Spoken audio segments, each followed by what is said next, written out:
Hello, welcome back to new another video. আজকের ভিডিওতে আমি ট্রেন কভার করব। কেন বলো তো, আগে আমি 2-3টা ভিডিও বানিয়েছি ট্রেনের, অসম্ভব রকম তোমাদের থেকে ভালোবাসা পেয়েছি। তো তাই জন্য ভাবছি আজকে একটা লং ট্রেনের ভিডিও আমি শ্যুট করব 2000 কিলোমিটার, যেটা হচ্ছে এসএমবিটি টু গুয়াহাটি, বাট আমি খড়গপুর অবধি ট্রাভেল করব। তো চলো আজকে এই ট্রেনটাই কভার করার আমি চেষ্টা করছি, যতটা সম্ভব তোমাদেরকে ইনফরমেশন দেবো। এসএমবিটি যাওয়ার জন্য কিছু বাস রয়েছে, কিন্তু যেহেতু এই ট্রেনটার সময় রাত 11:40, সেই জন্য আমি ক্যাব প্রেফার করলাম। উবেরে 10 থেকে 12 কিলোমিটার যেতে আপনার 200 টাকার মতন ভাড়া নেবে, আপনি সময় মতন পৌঁছে যেতে পারবেন। আমি 11টা নাগাদ এসএমবিটি স্টেশনে এসে উপস্থিত হলাম।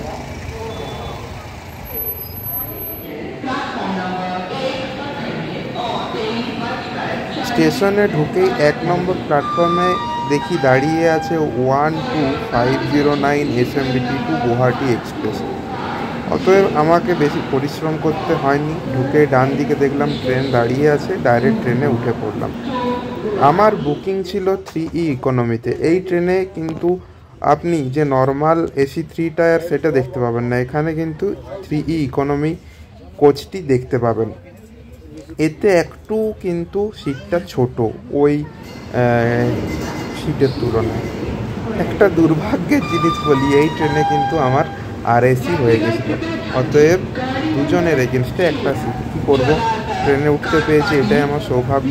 কোনোভাবে ব্যাঙ্গালোর থেকে রওনা দিলাম খড়গপুরের উদ্দেশ্যে।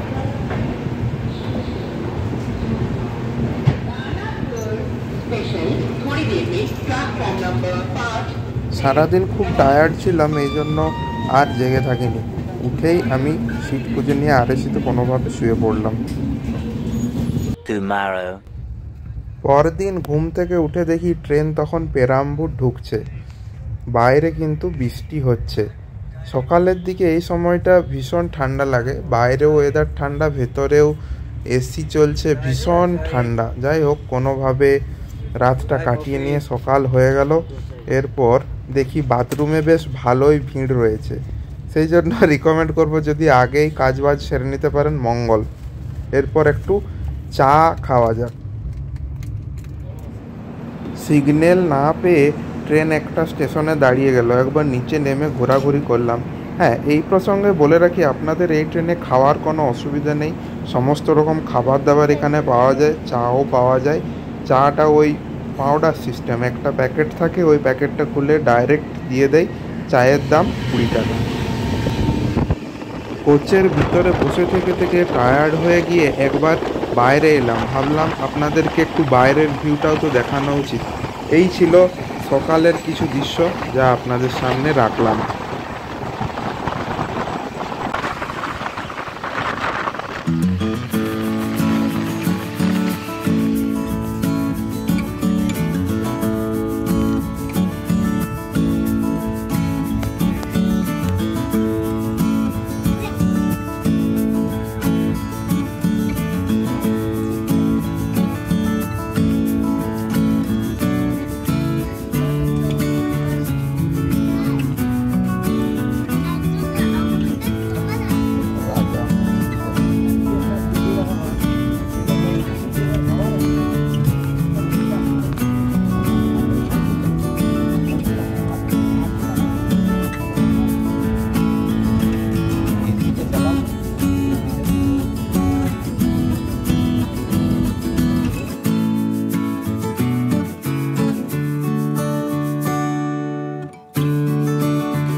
তখনও বাইরে ঝমঝম করে বৃষ্টি পড়ছে, কি আর বাইরে গিয়ে আমি শ্যুট করব, তাই জন্য ভিতর থেকেই বৃষ্টির কিছু ভিউ আপনাদেরকে দেখাচ্ছি।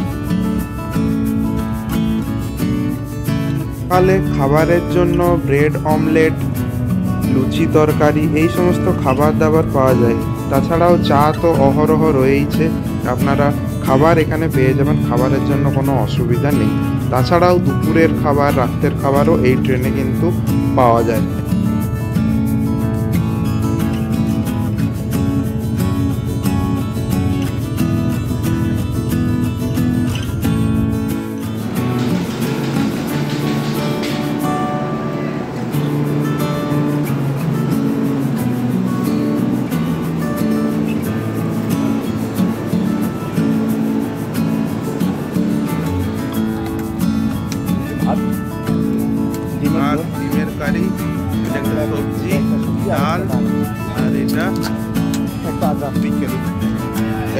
পিস আছে। এটা নিরামিষ না মাছ? মাছ। সব রকমই খাবার অ্যাভেলেবেল আছে। আর কি ভ্যারাইটি আছে?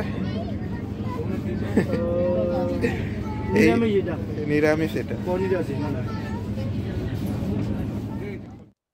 আমি আমার কো প্যাসেঞ্জারদের থেকে রিকোয়েস্ট করে আপনাদেরকে দেখালাম যে ট্রেনে যে খাবারগুলো বিক্রি হয় সেগুলো অর্ডার দিয়ে পাওয়া যায়, সেগুলো কেমন হয়।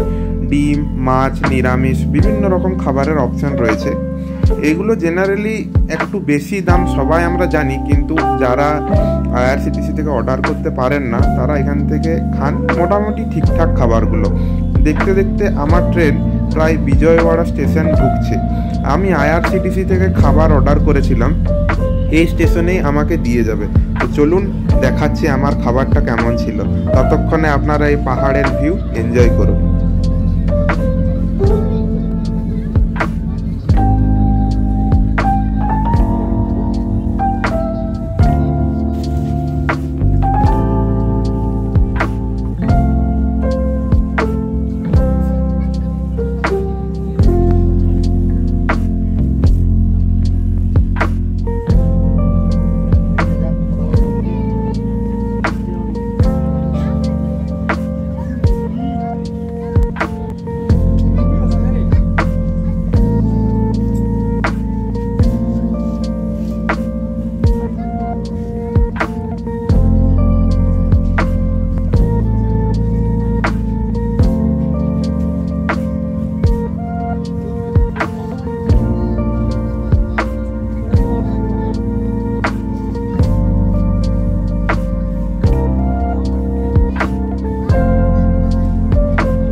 এই খাবারটা বিজয়ওয়াড়া স্টেশনে অনলাইনে অর্ডার করেছিলাম।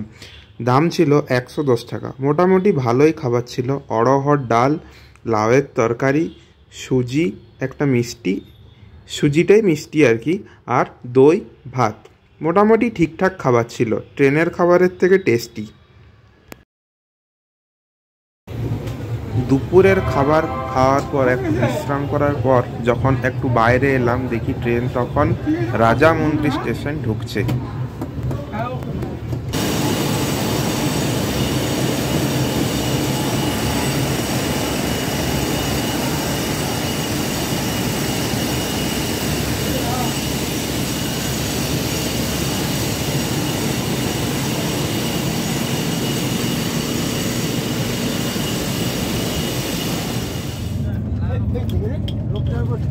এরপর ট্রেনের কিছু সুবিধার কথা বলি। এখানে কাছেই পাচ্ছেন একটা চার্জিং পোর্ট, একটা রিডিং লাইট, কিন্তু কিছু কিছু জায়গায় রিডিং লাইটটা কাজ করছে না, এটা একটা সমস্যা। এবং কাছে রয়েছে এসির ভেন্ট। একটা সমস্যা হলো যদি আপনাদের ঠান্ডা লাগে, কিছু কিছু ভেন্ট ভাঙা রয়েছে, ফলে হচ্ছে কি আপনি চাইলেও বন্ধ করতে পারবেন না, আপনার ঠান্ডা লেগে যাবে। এটা একটা আমার অসুবিধা মনে হয়েছে। আর ট্রেনের বাথরুম মোটামুটি পরিষ্কার, কিছুক্ষণ অন্তর অন্তর পরিষ্কার হচ্ছে এবং ট্রেনের ফ্লোরও পরিষ্কার করে দিচ্ছে।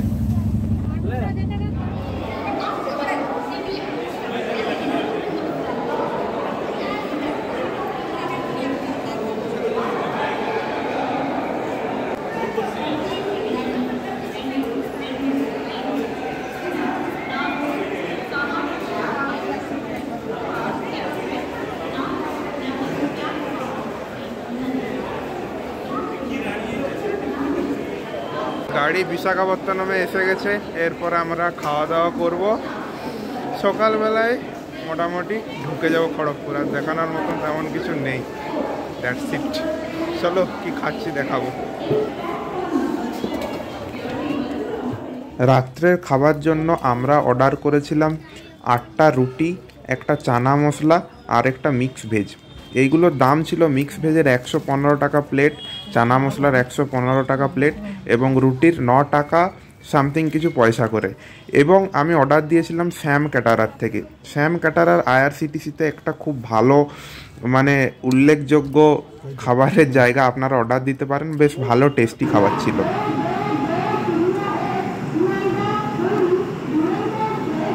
খাবার খেয়ে একটু শুয়ে পড়লাম।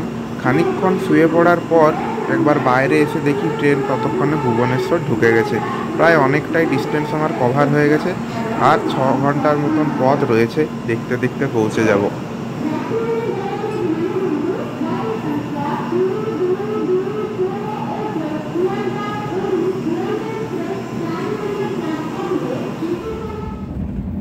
আর এসি সিট যে কি যন্ত্রণা, সে যারা পায় তারাই জানে। কোনো মত করে রাতটা কাটিয়ে সকাল হলো, প্রায় চলে এসেছি। এরপর একটু ফ্রেশ হয়ে জাস্ট ব্যাগগুলো রেডি করার পালা, তাহলেই খড়গপুর ঢুকে যাব।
দেখতে দেখতে আমি আমার গন্তব্য খড়গপুরে এসে উপস্থিত হলাম।